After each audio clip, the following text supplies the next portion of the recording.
Mecanismo de acción de los antibióticos antibacterianos.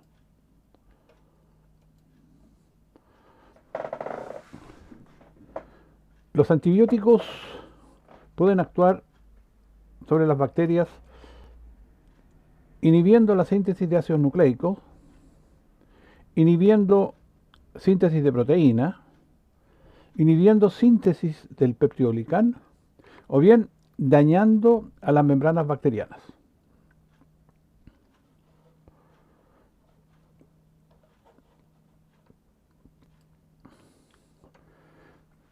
Entre los antibióticos que inhiben la síntesis de ácido nucleico destaca la rifampicina, que la estudiamos en la primera clase. También un derivado de la rifampicina es la rifabutina, que se utiliza para la prevención de las enfermedades causadas por el Mycobacterium avium en las personas con infección avanzada por el VIH. Ahora, ¿cómo actúa la rifampicina?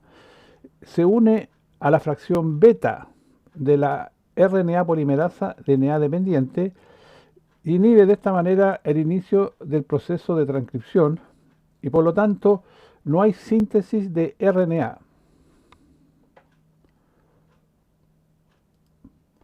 Antibióticos que inhiben síntesis de proteína. Los antibióticos que inhiben síntesis de proteína van a actuar sobre los ribosomas bacterianos y los que actúan sobre su unidad 30S ribosomal son los aminoglicósidos tetraciclina.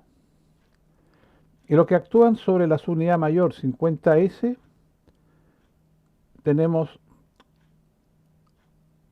el cloranfenicol, las maclóridas, lincosamidas, linesolid, telitromicina, quinupristina, daltopristina y otros más antibióticos.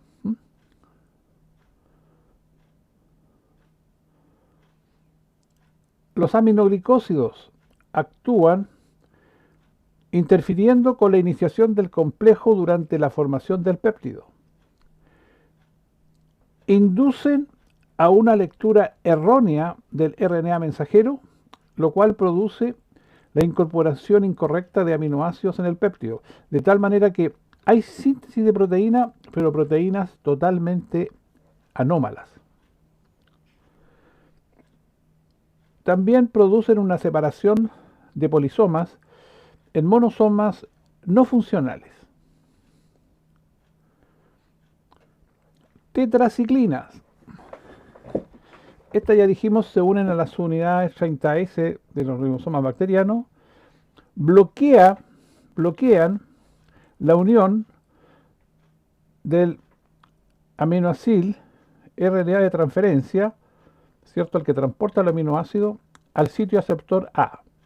Y esto entonces va a impedir la adición de aminoácidos al péptido en crecimiento.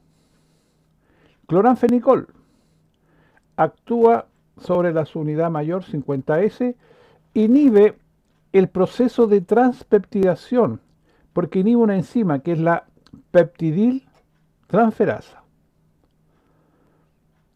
Las macrólidas y lincosamidas tienen un mecanismo de acción muy parecidos y actúan a nivel de la subunidad ribosomal también 50S, inhiben el proceso de translocación que va desde el sitio A al sitio P.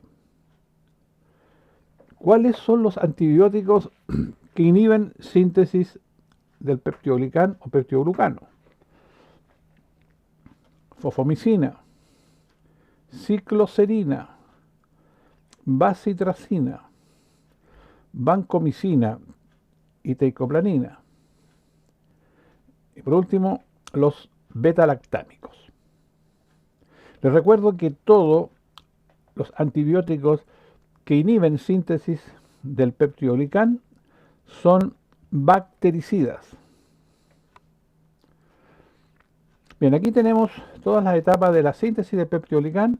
Aquí tenemos cómo se sintetiza en el citoplasma. Luego, una vez que se sintetiza el peptidoglicán, Este se une a un lípido acarreador, que por un movimiento de flip-flop lo traspasa hacia el exterior, donde se va a unir a un peptidolicán viejo. Y vamos a ver entonces cuáles son los antibióticos que actúan en todo este proceso. En primer lugar, el primero que actúa es la fosfomicina.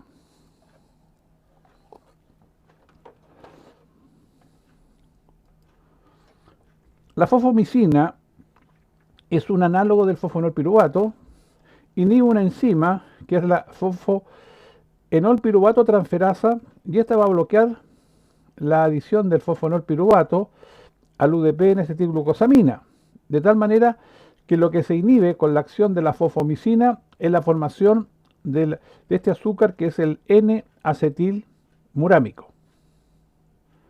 Luego tenemos otro antibiótico que es la cicloserina.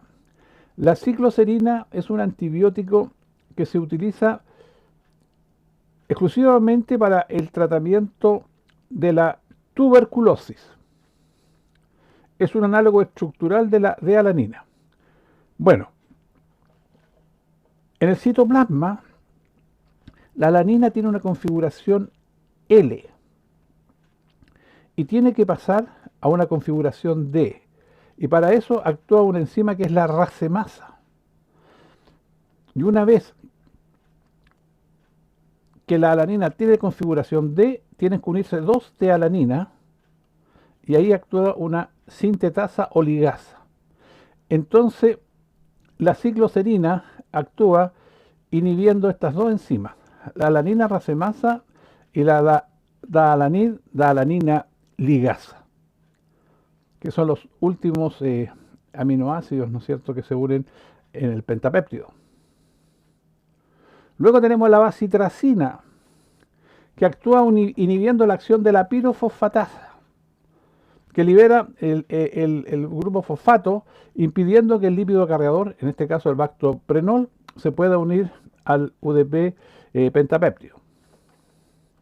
Bien, cuando se forma el peptidolicán en el citoplasma, ¿no es cierto?, este se une al bactoprenol por una unión pirofosfato y por un movimiento de flip-flop, ¿no es cierto?, es transportado hacia el exterior. Y aquí el bactoprenol libera al peptidolicán formado, ¿no es cierto? Y en este caso el bactoprenol queda con dos grupos fosfato. Y es ahí entonces que tiene que actuar una pirofosfatasa que le elimina un grupo fosfato para que el bactoprenol nuevamente con un grupo fosfato pueda seguir actuando. Ese es el mecanismo de acción de la bacitracina. Luego tenemos la vancomicina y teicoplanina. Estos dos antibióticos tienen el mismo mecanismo de acción. Ellos se unen a los dos últimos aminoácidos del pentapéptido, es decir, a la D-alanina.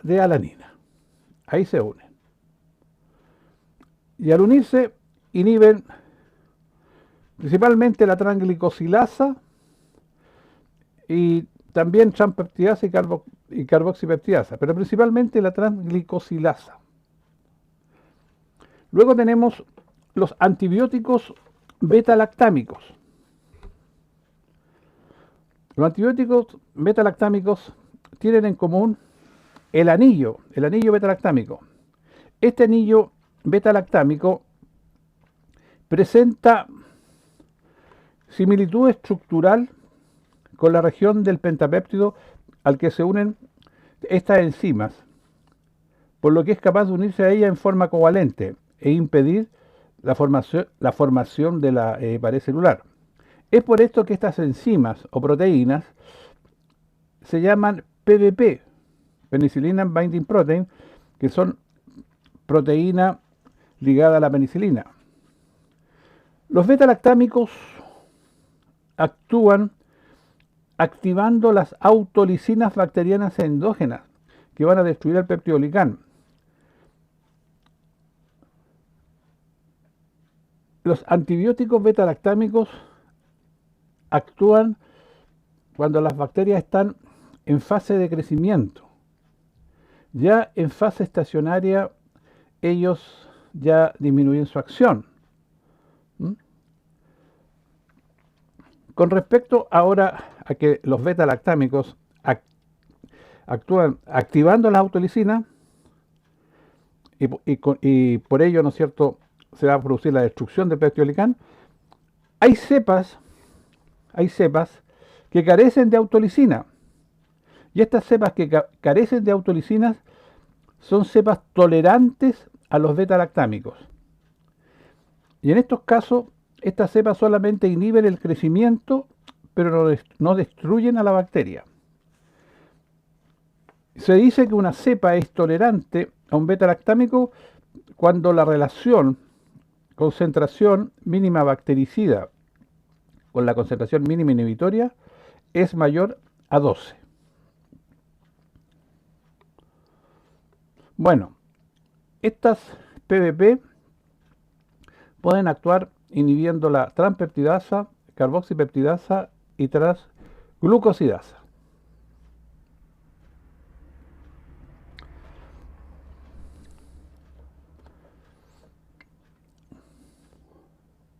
Entonces, los beta-lactámicos actúan inhibiendo la acción de la transglucosidasa, ¿no es cierto?, que es la enzima que permite la unión de estas cadenas de azúcares. Inhibe la carboxipeptidasa, que es la que rompe entre el cuarto y quinto aminoácido. Y inhibe su acción principal, ¿no es cierto?, inhibe la transpeptidasa, que es la que va a permitir la unión del tercer aminoácido de una cadena con el cuarto aminoácido de la otra cadena. Bueno, las bacterias pueden tener diferente cantidad de PBP. Aquí tenemos, por ejemplo, el caso de Escherichia coli. Tenemos una PBP1A, PBP1B. ¿Qué función cumplen? La función natural de estas PBP, elongación del cilindro celular. La PBP2 condiciona la forma de la célula, de la bacteria. Y la PBP3 participa en la formación del septo. Esto lo vimos cuando vimos la división bacteriana. Y hay otras PBP 4, 5, 6 que generalmente actúan más como carboxipeptidasa. Ahora, ¿qué ocurre cuando a ellas se le unen los antibióticos beta-lactámicos? Por ejemplo, los que se unen al PBP1A o PBP1B, se produce una lisis rápida. En el caso de la PBP2, cuando se une, la célula se redondea y muere. Y la PBP3, al inhibir la PBP3, ¿no es cierto?, no hay división, por lo tanto la bacteria se sigue alargando, se alargan largos filamentos y eso conlleva a la muerte. Aquí tenemos las PBP, aquí tenemos los antibióticos beta-lactámicos que se unen a estas PBP, ahí tenemos la bacteria, en este caso Escherichia coli. Bueno, cuando se une a la PBP1 se produce la lisis. Cuando se une a la PBP2, la bacteria se redondea y finalmente muere. Y cuando se une a la PBP3, la bacteria no se va a dividir, sino que se va a formar largos filamentos y eso conlleva a la muerte. El Astrionam, que es un antibiótico beta-lactámico, actúa sobre la PBP3. Bueno, aquí tenemos un antibiótico que digamos lo he estudiado más en la primera clase, ¿eh? La teixobactina. Bueno, antibióticos que actúan sobre las membranas bacterianas. Aquí tenemos las polimixinas. Las polimixinas van a actuar uniéndose al lipopolisacárido y a los fosfolípidos de la membrana externa, principalmente al fosfatil etanolamina, van a formar poros desestabilizando la membrana. Las polimixinas tienen carga eléctrica neta positiva y el lípido A, que forma parte del lipopolisacárido, tiene carga eléctrica negativa. y se produce una unión entre ellos y se produce un desplazamiento de los cationes divalentes, el calcio y magnesio. Esto desestabiliza completamente la membrana y luego de actuar también sobre los lípidos se van a formar poros, ¿ah? Se forman poros y eso los transforma en antibióticos muy bactericidas. Otro antibiótico es la daptomicina, que es bactericida de reducido espectro, actúa sobre bacterias gram positivas. Ellos van a actuar sobre la membrana citoplasmática a través de un receptor dependiente de calcio y va a formar canales iónicos. Y eso va a hacer que haya una salida de potasio, produciendo una despolarización de la membrana. Entonces tienen que haber receptores de calcio, aquí tenemos el antibiótico, receptores de calcio, se unen y va a formar poros, donde va a haber una rápida pérdida de potasio celular y despolarización de la membrana. Importante destacar que la daptomicina tiene la particularidad de no destruir a la bacteria. Siendo bactericida, no destruye a la bacteria. La bacteria permanece sin ninguna... Y eso es muy positivo, ¿no? Muy positivo. No ocurre lisis bacteriana, cosa que sí ocurre, por ejemplo, con los otros antibióticos bactericidas que destruyen a la bacteria.